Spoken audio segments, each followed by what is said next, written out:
ધોરણ 7 વિષય સામાજિક વિજ્ઞાન પ્રકરણ 18 બજાર.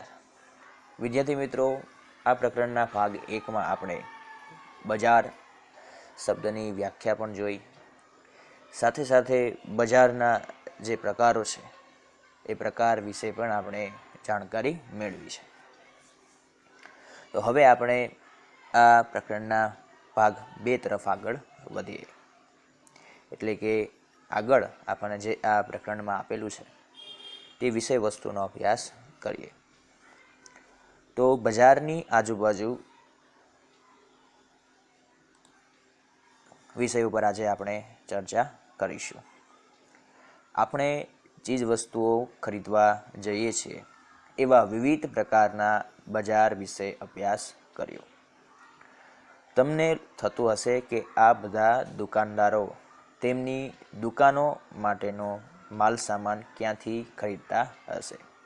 એટલે કે આપણે ગ્રાહક બનીને જ્યારે કોઈ પણ દુકાને ચીજ વસ્તુઓની ખરીદી માટે જઈએ છીએ તો ક્યારેક આપણા મનમાં પ્રશ્ન થતા હોય છે કે જે ચીજ વસ્તુ આપણે ખરીદીને ઘરે લાવીએ છીએ તો એ ચીજ વસ્તુઓ દુકાનમાં કેવી રીતે આવી હશે. એટલે કે જે વેચનાર વ્યક્તિ છે એ આ ચીજ વસ્તુઓ ક્યાંથી લાવતા હશે.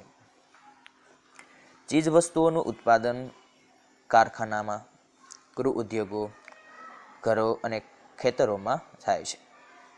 પરંતુ આપણે સીધા જ કારખાના કે ખેતરમાંથી ચીજ વસ્તુઓ ખરીદતા નથી.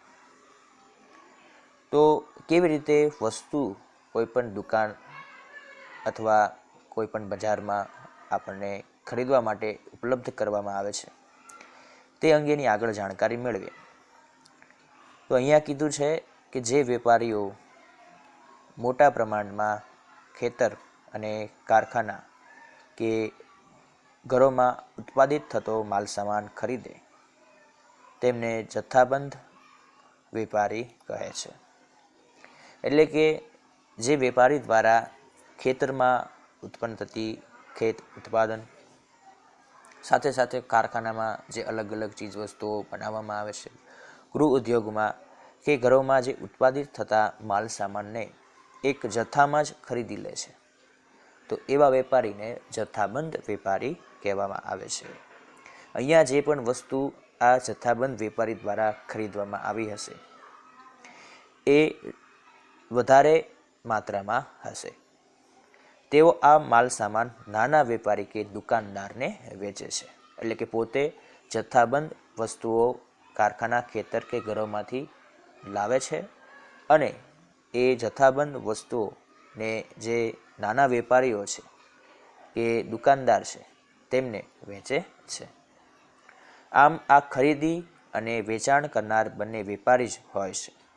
આપણે જે દુકાનદાર કે વેપારી પાસેથી વસ્તુઓ ખરીદીએ છીએ તેને છૂટક વેપારી કહે છે.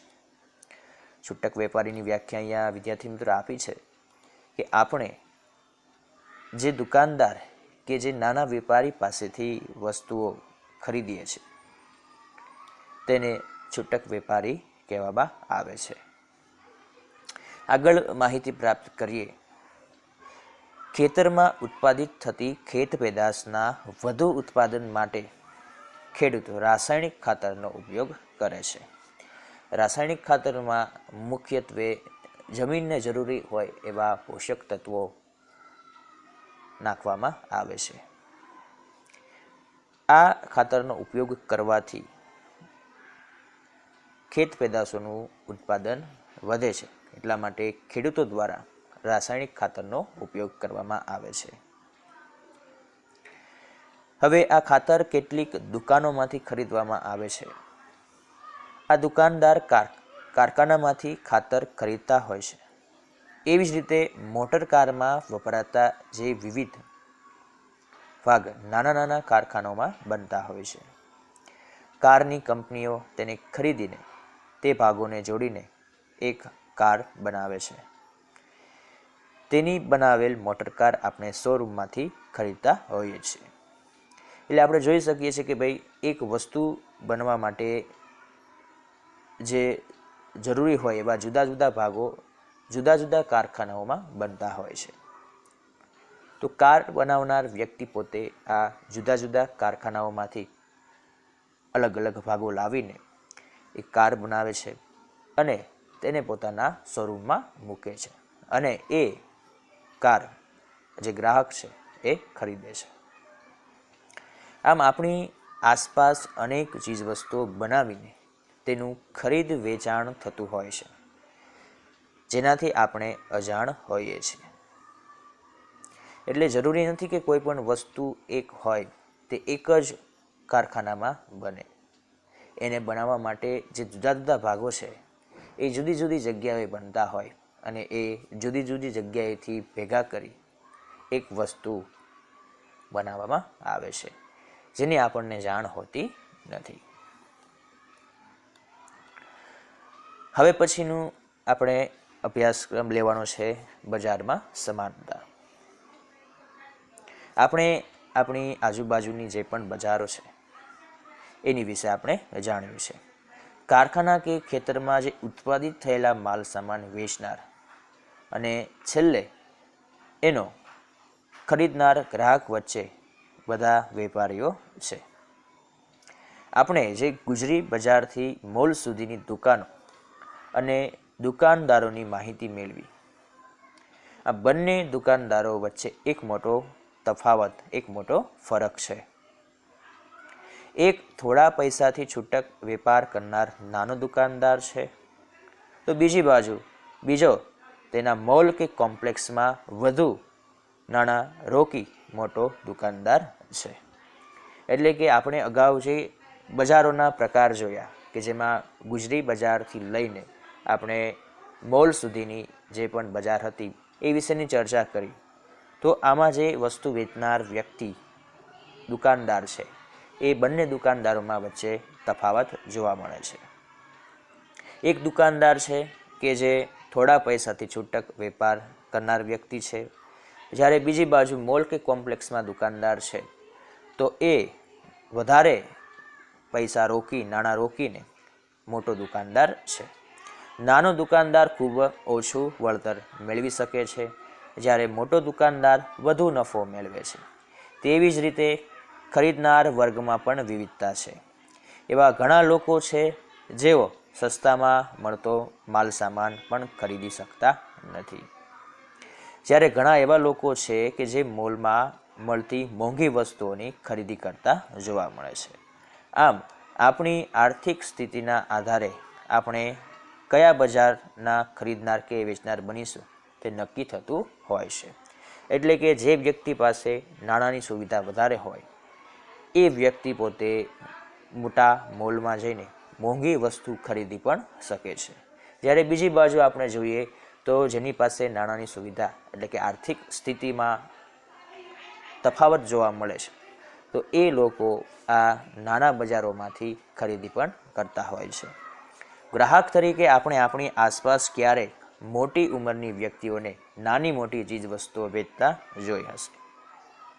એટલે કે આપણે જ્યારે ગ્રાહક બનીને કોઈક દુકાનમાં ખરીદી કરવા માટે જઈએ છીએ તો એ દુકાનદાર ક્યારેક આપણે જોઈ શકીએ છીએ કે ભાઈ આપણાથી મોટા ઉંમરના પણ હોઈ શકે છે. આવા વૃદ્ધ પુરુષ કે મહિલાની ઉંમર આરામ કરવાની હોવા છતાં તેઓ ગરીબી કે મજબૂરીને કારણે રસ્તાની આજુબાજુ વસ્તુઓનું વેચાણ કરતા જોવા મળે છે. આવા સમયે આપણે દુકાન કે મોલમાંથી વસ્તુ ખરીદવાને બદલે આવી જરૂરિયાતવાળી વ્યક્તિ પાસેથી વસ્તુ ખરીદીને તેને મદદરૂપ બનવાની જરૂર છે. ખાસ અહીંયા જે રોડ ઉપર જે વ્યક્તિઓ પોતે માલ સામાન વેચી રહ્યા હોય છે તો એ લોકો પાસેથી ખરીદી કરવા માટેનો આગ્રહ કરવાનું કીધું છે. હવે આગળના ટોપિક ઉપર આપણે ચર્ચા કરીએ તો એ છે બજારમાં ગ્રાહક. એટલે કે બજારમાં ગ્રાહકની પરિસ્થિતિ શું છે એ વસ્તુ અહીંયા આપણને જોવા મળશે. ગ્રાહક કોને કહેવાય એ શબ્દ પણ આપણે અહીંયા જોઈશું. ગ્રાહક એટલે જે પોતાના ઉપયોગ માટે ચીજ વસ્તુ ખરીદે અથવા સેવા મેળવે તે વ્યક્તિ. ગ્રાહક કોને કહેવાય? એટલે કે પોતાના ઉપયોગ માટે જે વ્યક્તિ બજારમાંથી અથવા દુકાનમાંથી જે ચીજ વસ્તુ ખરીદે અથવા તો સેવાનો લાભ મેળવે તે વ્યક્તિ પોતે ગ્રાહક કહેવાય છે. આજે જોવા જઈએ તો દરેક વ્યક્તિ કોઈને કોઈ રીતે ગ્રાહક હોય છે. પૈસા આપીને વસ્તુ કે સેવા ખરીદનાર ગ્રાહક કહેવાય છે. એટલે કે જે પણ વસ્તુ તમે ખરીદો છો, જે પણ તમે સેવા મેળવો છો, તો એ વસ્તુ અને સેવા મેળવવા બદલ તમારે એનું વળતર આપવું પડે છે. એટલે કે તમારે એના બદલામાં કંઈક રકમ આપવી પડે છે. એટલે કે પૈસા, નાણાં આપવા પડે છે. તો એ વ્યક્તિ પોતે શું બની જશે? એટલે કે જે વસ્તુ ખરીદનાર અને સેવા મેળવનાર વ્યક્તિ છે પૈસા આપીને, તો એ વ્યક્તિ પોતે ગ્રાહક કહેવાશે. ઉદાહરણ તરીકે તમે સાબુ, તેલ, બિસ્કિટ, અનાજ કે અન્ય વસ્તુ ખરીદી અથવા મોબાઈલ ફોન રિચાર્જ, વીમો, ટ્રેન ટિકિટ બુકિંગ વગેરે જે પણ સેવાઓ મેળવો છો તે તમામ ગ્રાહકની વ્યાખ્યામાં આવે છે. આગળ આપણે આ થિયરીનો અભ્યાસ કરીએ તો સૌથી વધુ જે ગ્રાહકો છે એ ભારત દેશમાં જોવા મળે છે. ભારત દુનિયાનું સૌથી મોટું બજાર ગણાય છે. ગ્રાહક પોતાની જીવન જરૂરિયાતની અને મોજ શોખની વસ્તુઓ બજારમાંથી ખરીદે છે. એટલે કે ગ્રાહક તરીકે જે વ્યક્તિ છે પોતે એ તેના જીવનને જે જરૂરી હોય એવી વસ્તુઓ પણ ખરીદે છે અને જે મોજ શોખની વસ્તુઓ છે એને પણ બજારમાંથી ખરીદે છે. ગ્રાહક તરીકે તેને વસ્તુની ગુણવત્તા, કિંમત, વસ્તુની પસંદગી અને નાણાંનું પૂરેપૂરું વળતર મેળવવાનો અધિકાર છે. એટલે કે ગ્રાહક તરીકે જો એ પોતે કોઈ પણ વસ્તુ ખરીદવા બદલ કિંમત ચૂકવતો હોય તો એ કિંમત ચૂકવવા બદલ તેમને યોગ્ય વસ્તુની ગુણવત્તા પ્રાપ્ત થાય તે સાથે સાથે વસ્તુની પસંદગી કરવાનો અધિકાર છે. અને જે પણ એને રકમ ચૂકવી છે, જે પણ નાણાં એને વસ્તુ ખરીદવા બદલ દુકાનદારને આપ્યા છે, તો એમના તરફથી આવા બધા અધિકારો મેળવવાનો પૂરેપૂરો અધિકાર છે. નીચે તમે લોગો જોઈ શકો છો કે જે પ્રમાણિત ચીજ વસ્તુઓની નિશાની છે. પહેલો લોગો છે ISI, ત્યાર પછી છે હોલમાર્ક, ત્યારબાદ વૂલમાર્ક છે, ત્યારબાદ એગ માર્ક છે, ત્યાર પછીનું જે પણ નિશાની છે તે FSSAI છે, ત્યારબાદની જે પણ નિશાની લોગો આપવામાં આવેલો છે એ શાકાહારી છે, અને એના પછી છેલ્લે જે આપણને લોગો નિશાની આપવામાં આવેલી છે એ માંસાહારી છે. તો આપણે આ જે બધા લોગો આપેલા છે, નિશાની આપેલી છે, તો એ કઈ કઈ વસ્તુઓ ઉપર જોઈ શકાય એ અંગેની આપણે માહિતી પ્રાપ્ત કરીએ. હવે લખેલું છે અહીંયા કે ગ્રાહકને સારી ગુણવત્તાની વસ્તુ મળી રહે તે માટે સરકારે વિવિધ વસ્તુઓના માપદંડ નક્કી કરેલ છે. એટલે કે સરકાર દ્વારા જ આ વિવિધ માપદંડો નક્કી કરવામાં આવ્યા છે, જેથી કરીને જે વસ્તુ ખરીદનાર ગ્રાહક છે તેમને સારી ગુણવત્તાની વસ્તુ પ્રાપ્ત થઈ શકે. ખાસ પ્રકારના માર્કા એટલે કે નિશાની એટલે કે લોગો વાળી વસ્તુઓનું વેચાણ કરવામાં આવે છે. ઘર વપરાશની અને વીજળીથી ચાલતી વસ્તુઓ માટે ISI લોગો એમાં મૂકવામાં આવે છે, જે તમે અહીંયા આકૃતિમાં જોઈ શકો છો. ત્યારબાદ શું કીધું છે કે સોના ચાંદી માટે હોલમાર્ક નિશાની મૂકવામાં આવે છે. ફરી એકવાર આપણે પુનરાવર્તન કરીએ તો જે ઘર વપરાશની અને જે વીજળીથી ચાલતી વસ્તુઓ હોય છે, વીજળીથી ચાલતા જે ઉપકરણો છે, તો તેમની પર ISI માર્ક એટલે કે નિશાની જોવા મળે છે. સાથે સાથે સોના ચાંદી માટે હોલમાર્ક અને જે ઊનની બનાવટો છે એટલે કે ઊનમાંથી જે પણ વસ્તુ બનાવવામાં આવે છે તેમની માટે વૂલ માર્ક, ખાદ્ય પદાર્થ માટે એગ માર્ક તથા FSSAI વગેરે નિશાનીઓ લગાવવામાં આવે છે.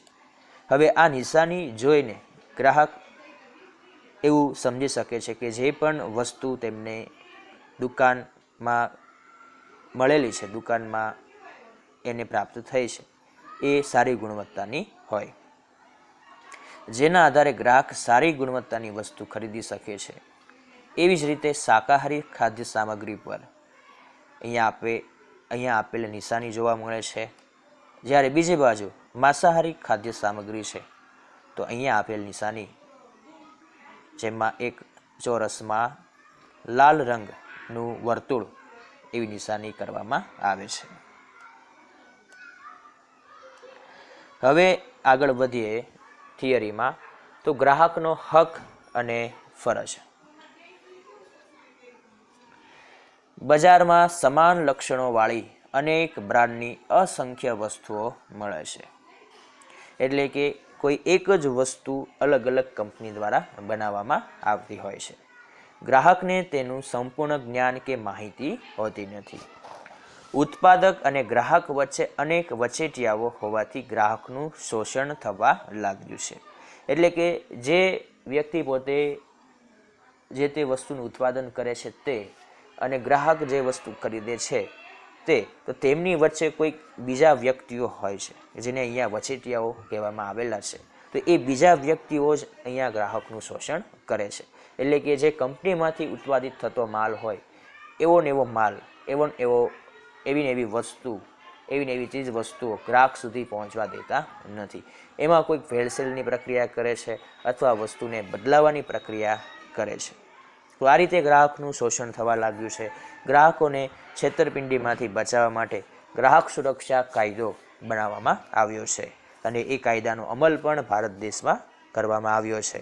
ગ્રાહક વર્તમાન બજાર વ્યવસ્થાને લીધે વસ્તુની ગુણવત્તા, જથ્થો, કિંમત અને સેવા એમ દરેક બાબતે છેતરામણીનો ભોગ બનતો હોય છે. એટલે કે ગ્રાહકને આ રીતે છેતરવામાં આવે છે કે જેમાં ખાસ કઈ વસ્તુ એમાં સમાવેશ કરી શકીએ તો કે વસ્તુની ગુણવત્તા છે, જથ્થો છે, કિંમત છે અને તેને આપવામાં આવતી જે પણ વસ્તુ પાછળની સેવાઓ છે એમાં છેતરપિંડી જોવા મળે છે. ગ્રાહકો ચીજ કે સેવા અંગેના પોતાના અધિકાર મેળવી શકે એવા ઉદ્દેશ્ય સાથે ભારત સરકાર દ્વારા સંસદમાં કાયદો પસાર કરીને ગ્રાહક સુરક્ષા અધિનિયમ 1986 બનાવવામાં આવ્યો. એટલે કે આવી બધી જે સમસ્યાઓ છે એ સમસ્યાઓ ગ્રાહકને થાય નહીં, એ સમસ્યાઓ દૂર થાય એટલા માટે ભારતની જે સંસદ છે કે જેનું મુખ્ય કામ કાયદાઓ બનાવવાનું છે, તો એ સંસદમાં આ રીતે એક કાયદો પસાર કરવામાં આવ્યો છે. એનું નામ છે ગ્રાહક સુરક્ષા અધિનિયમ 1986, જેને આધારે ગ્રાહક આ બધી બાબતોમાંથી પોતાની જે પણ બાબતો છે એમાં સુરક્ષા મેળવી શકે છે. આ કાયદા મુજબ ગ્રાહકોને નીચે મુજબના 6 અધિકારો મળેલ છે. પહેલો અધિકાર છે સલામતીનો અધિકાર. વ્યક્તિના જીવન તથા સ્વાસ્થ્ય માટે નુકસાનકારક ઉત્પાદનો અને સેવાઓ અંગે સંપૂર્ણ સુરક્ષાનો અધિકાર. અર્થાત તમે કોઈ ચીજ વસ્તુ કે સેવા ખરીદો છો તો તેનો વપરાશ કર્યા પછી લાંબા ગાળે પણ તમારા સ્વાસ્થ્ય કે જીવનને કોઈ નુકસાન થાય તો તમે ગ્રાહક સુરક્ષા કાયદા મુજબ ફરિયાદ નોંધાવી શકો છો.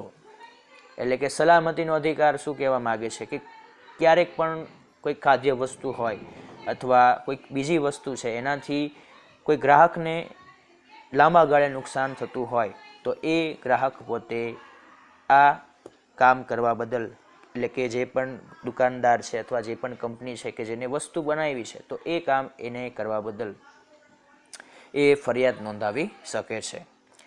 બીજી બાબત છે માહિતીનો અધિકાર. ચીજ વસ્તુ કે સેવા ખરીદતી વખતે વસ્તુની પસંદગી કરવા માટે વસ્તુ સંબંધી જરૂરી તમામ જાણકારી મેળવવાનો ગ્રાહકને અધિકાર છે.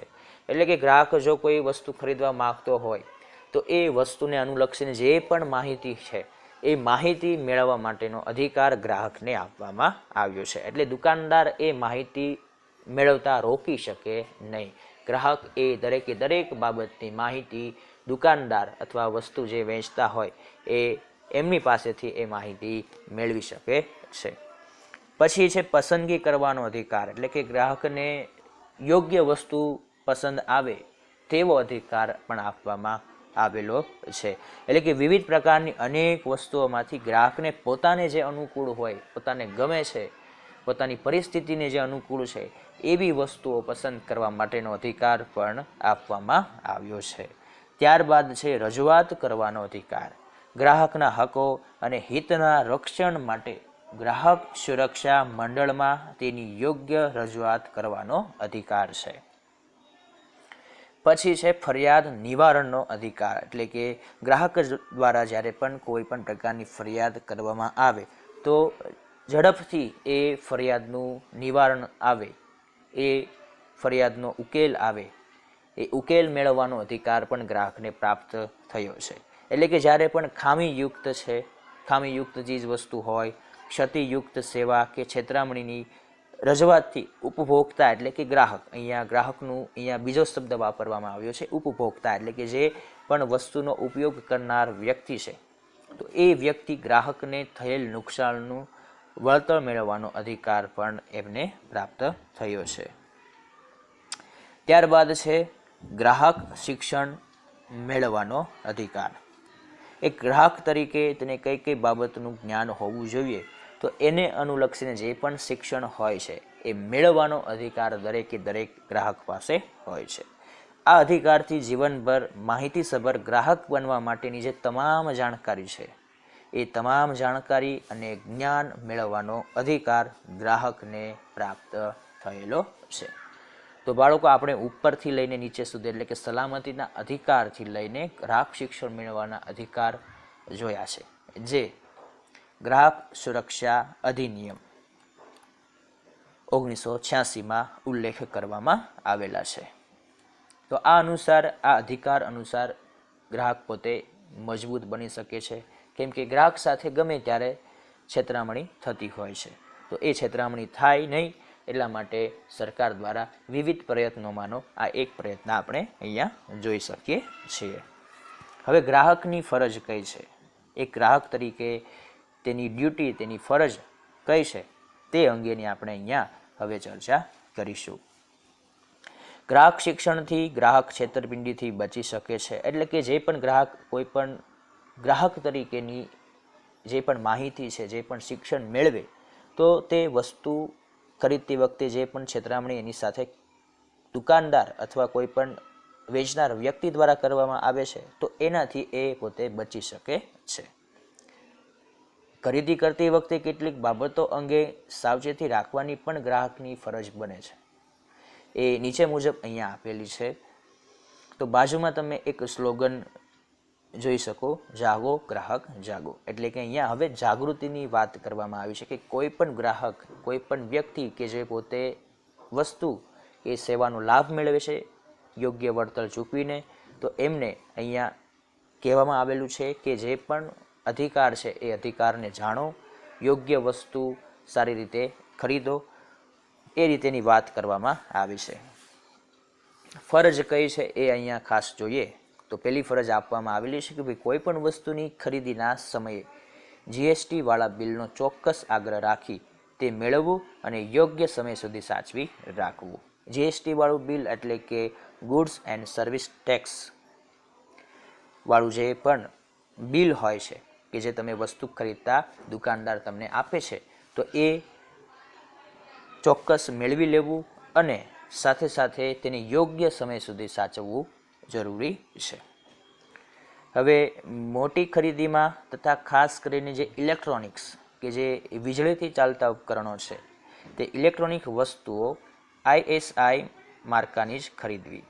એટલે કે જે વસ્તુ ઉપર આ રીતે ISI માર્કો હોય, ISI નિશાની હોય, તેવી જ ઇલેક્ટ્રોનિક વસ્તુઓ ખરીદવા માટેનો આગ્રહ આપણે રાખવો જોઈએ. દુકાનદારના સહી સિક્કા કરેલા ગેરંટી કાર્ડ, વોરંટી કાર્ડ, એમને લગતી ફ્રી સર્વિસ, કૂપન વગેરે ધ્યાનમાં રાખીને ખાસ મેળવી લેવા અને તેને યોગ્ય સમય સુધી સાચવવા જોઈએ. એટલે ક્યારેક ક્યારેક જો કોઈ ઇલેક્ટ્રોનિક વસ્તુઓ ઉપર ગેરંટી આપવામાં આવતી હોય, એ જ ઇલેક્ટ્રોનિક વસ્તુ ઉપર વોરંટી આપવામાં આવતી હોય, અથવા દુકાનદાર દ્વારા એવું જાહેર કરવામાં આવે કે આ ખાસ ઇલેક્ટ્રોનિક વસ્તુ ઉપર અમે અમારી દુકાન દ્વારા કંઈક અલગ ફ્રી સેવા આપીશું, સર્વિસ આપીશું, તો એને લગતા જે પણ કૂપનો છે એ કૂપનો ખાસ સંભાળીને રાખવા અને ખાસ યાદ રાખીને એ દુકાનદાર પાસેથી મેળવવા જોઈએ. જેથી કરીને જ્યારે પણ કોઈ પણ ઇલેક્ટ્રોનિક્સ વસ્તુમાં ખરાબી આવે અથવા કોઈ સમસ્યા જણાય તો આપણે આ જુદા જુદા જે પણ કાર્ડ આપણને આપવામાં આવેલા છે, ઉદાહરણ તરીકે ગેરંટી કાર્ડ હોય, તો એમાં આપણે આ સમસ્યાનો ઉલ્લેખ કરીને યોગ્ય આપણે વળતર પણ પ્રાપ્ત કરી શકીએ. આ રીતેની જે પણ પ્રવૃત્તિ છે એ એક ગ્રાહકના ફરજમાં આવે છે. ત્યારબાદ સોના ચાંદી જેવી ખરીદીમાં હોલમાર્કવાળા દાગીના જ ખરીદવા જોઈએ. કોઈ પણ પ્રકારના ટેક્સ બચાવવાની વેપારીની વાતોમાં આવ્યા વિના હંમેશા પાકા બિલનો આગ્રહ રાખવો જોઈએ. એટલે અત્યારની પરિસ્થિતિ જોઈએ તે પ્રમાણે કોઈ પણ વેપારી છે એ આપણને એવો આગ્રહ કરી શકે કે ભાઈ આ પદ્ધતિ અપનાવવાથી તમારે આટલા રૂપિયા ટેક્સ ભરવો, આટલા રૂપિયા કર કે જે આ વસ્તુ ઉપર લાગે છે એ ગ્રાહકે ભરવો પડશે નહીં. પરંતુ એક સમજદાર અને શિક્ષિત ગ્રાહક તરીકે આપણે એટલો જ આગ્રહ રાખવો જોઈએ કે જે વેપારી છે અથવા દુકાનદાર છે તેમની પાસેથી પાકું બિલ કે જે આપણે ભરેલા ટેક્સ સાથેનું છે એ બિલ લેવાનો આગ્રહ રાખવો જોઈએ. હવે ખાસ કરીને અહીંયા સોના ચાંદીની વાત કરવામાં આવી છે એટલા માટે બિલમાં શુદ્ધતા, કિંમત, કઢાઈ વગેરે તમામ વિગત સ્પષ્ટ અને અલગ લખાયેલી છે કે નહીં તેની ચોકસાઈ કરવી જોઈએ. એટલે સોના અને ચાંદીના ઘરેણાંને લગતી જે પણ બાબતો છે, ઉદાહરણ તરીકે એ સોનાની શુદ્ધતા કેટલી છે, એમની હાલની કિંમત કેટલી છે, એને ઘડવા માટેનો જે પણ ચાર્જ લગાવવામાં આવેલો છે, જે પણ કિંમત કે જેની ઉપર વધારાની લેવામાં આવી છે, તો એ કિંમતો અલગ અલગ સ્વરૂપે લખાયેલી હોવી જોઈએ. જો ન હોય તો આપણે દુકાનદારને સારી રીતે સમજાવી શકીએ કે આ વસ્તુનો ઉલ્લેખ આ બિલની અંદર થવો જોઈએ. ત્યારબાદની ફરજ છે કે ખાદ્ય પદાર્થો કે એગ માર્ક FSI લોગોવાળા જ ખરીદવા જોઈએ. એટલે કે એગ માર્ક FSSAI લોગોવાળા જ ખાદ્ય પદાર્થો ખરીદવા જોઈએ.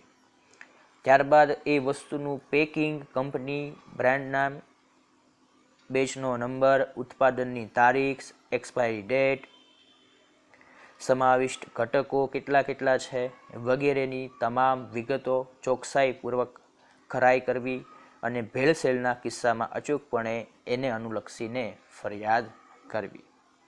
બાળકો, એટલે કે જ્યારે પણ ખાદ્ય પદાર્થો હોય તો એ ખાદ્ય પદાર્થો જો આપણે બજારમાંથી ખરીદીને લાવ્યા હોય તો ખાસ મહત્ત્વની બાબત છે કે તેની ઉપર એગ માર્ક છે કે નહીં એની ચકાસણી કરવી. સાથે સાથે FSSAI માર્ક લોગોવાળા છે કે નહીં એની ચકાસણી કરવી. ત્યારબાદ પેકિંગ એ ખાદ્ય પદાર્થનું કેવું છે એની ચકાસણી કરવી. સાથે સાથે કંપની કઈ છે, બ્રાન્ડ નેમ શું છે એમનું, સાથે સાથે એની ઉત્પાદનની તારીખ છે એ પણ ખાસ જોવી જોઈએ. એટલે કે કઈ તારીખે તેનું ખાદ્ય પદાર્થનું ઉત્પાદન કંપનીમાં અથવા કારખાનામાં કરવામાં આવ્યું છે તે જોવું પડશે. સાથે સાથે એક્સપાયરી ડેટ, એટલે કે એનો વપરાશ કઈ તારીખ સુધી, છેલ્લામાં છેલ્લી કઈ તારીખ સુધી થઈ શકે છે એ પણ ખાસ નોંધવું પડે. કેમ કે ક્યારેક ક્યારેક કેવું થાય છે કે ભાઈ દુકાનદાર પોતે આ એક્સપાયરી ડેટ જેની જતી રહી હોય એવા વસ્તુ વેચાણ માટે મૂકે છે અને ગ્રાહકો તેને ખરીદે છે, જેથી કરીને એને ખાવાથી શરીરમાં નુકસાન થઈ શકે છે. સાથે સાથે જે પણ ખાદ્ય સામગ્રી છે એની અંદર સમાવિષ્ટ ઘટકો કયા કયા છે, એટલે કે કઈ કઈ વસ્તુ ઉમેરીને આખું આ ખાદ્ય સામગ્રી બનાવવામાં આવી છે એની પણ વ્યવસ્થિત યોગ્ય ચકાસણી કરવી જોઈએ. અને જો આપણને એવું લાગે કે આની અંદર કોઈ પણ ભેળસેળ કરવામાં આવી છે તો આપણે અચૂકપણે આપણા એક હક પ્રમાણે ફરિયાદ નોંધાવવી જોઈએ. એટલે કે હવે પછીનો જે મુદ્દો છે એટલે કે કોઈ મેડિકલ છે કે જે આપણે દવાઓ ખરીદવા માટે જતા હોઈએ છીએ તો ડૉક્ટરે જે પણ વિગતો લખી છે, જે પણ દવા લખી છે એ પ્રિસ્ક્રિપ્શન મુજબ જ આપણને દવા પ્રાપ્ત થઈ છે કે નહીં એ વસ્તુની ખાસ અહીંયા ચકાસણી કરવાની રહેશે. પછી એવું લખેલું છે કે દવા ઉત્પાદનની તારીખ કઈ છે અને દવાની જે એક્સપાયરી ડેટ છે એટલે કે દવાની જે ઉત્પાદનની તારીખ અને ઉપયોગની જે તારીખ છે એ ક્યાં સુધીની છે એ પણ ખાસ અહીંયા જોવી પડશે. જેનરિક દવાઓ મળતી હોય તો પહેલાં એ જ ખરીદવાનો આગ્રહ રાખવો. કપડામાં કાપડ, કલર, સિલાઈ, જરી, ભરત, માપ સાઇઝ વગેરે ચેક કરીને જ ખરીદવા જોઈએ. પેટ્રોલ કે સીએનજી પંપ પર આપણે જ્યારે પેટ્રોલ કે સીએનજી ગાડી માટે પુરાવવા જઈએ છીએ ત્યારે મીટર 0 થયા પછી જ વાહનમાં ઈંધણ ભરવું. ગેસ વિતરણમાં બાટલાનું વજન અને સલામતીની બાબતોની ચકાસણી કરવી જોઈએ. શૈક્ષણિક સંસ્થાઓમાં સલામતીની વ્યવસ્થા કેટલી છે, સાથે સાથે શિક્ષકોની લાયકાતની વિગતો અને ફી ભર્યાની રસીદો પણ ખાસ મેળવવી જોઈએ.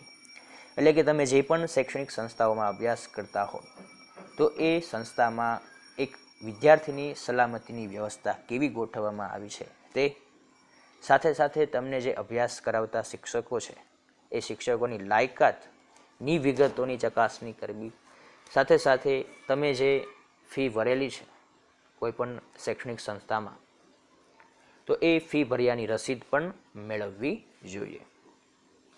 જે જીવન વીમા પોલિસી કે વાહન વીમાના સંજોગોમાં પોલિસીની શરતો સારી રીતે સમજી અસલ પોલિસીનો દસ્તાવેજ અચૂક મેળવી લેવો જોઈએ. બિનજરૂરી અને ખોટી ખરીદીથી બચવું જોઈએ. સેલ, ભેટ કૂપન, ઇનામી યોજના વગેરે જેવી જે લોભામણી કે જેનાથી આપણામાં લોભ ઉત્પન્ન થાય એવી જે જાહેરાતો છે એનાથી છેતરાવું જોઈએ નહીં. અને જો છેતરાયા હોય તો વર્તમાન પત્રો દ્વારા તેની જાણકારી અન્યને આપવાથી બીજા લોકો પણ છેતરાતા અટકશે.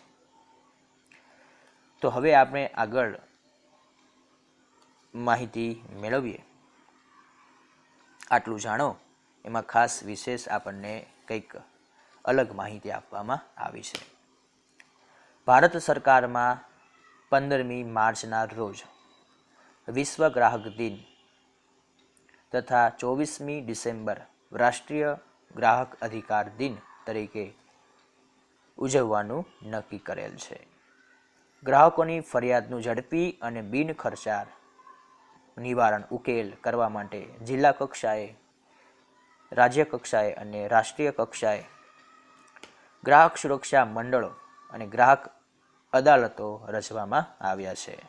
એટલે કે ગ્રાહકને ઝડપથી તેની જે વિવિધ સમસ્યાઓ છે, ફરિયાદો છે એનું નિવારણ પ્રાપ્ત થાય અને એ પણ બિનખર્ચાળ રીતે કે એમાં વધારે એને ખર્ચ કરવો ન પડે. ફરિયાદ નોંધાવવામાં અને ફરિયાદનો ઉકેલ મેળવવામાં એને વધારે પડતો ખર્ચ કરવો પડે નહીં.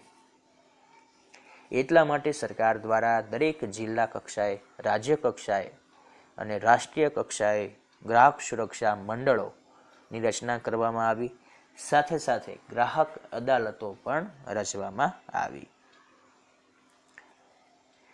હવે કોઈ પણ ગ્રાહક સાથે છેતરપિંડી થઈ હોય તો ગ્રાહક સુરક્ષા અંગે ફરિયાદ નોંધાવવા માટે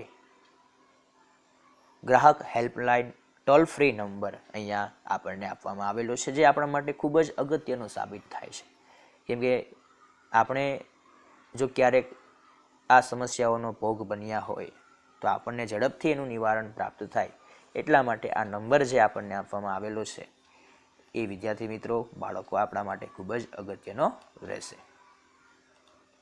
તો એ છે 18002330222 એટલે કે 18002330222.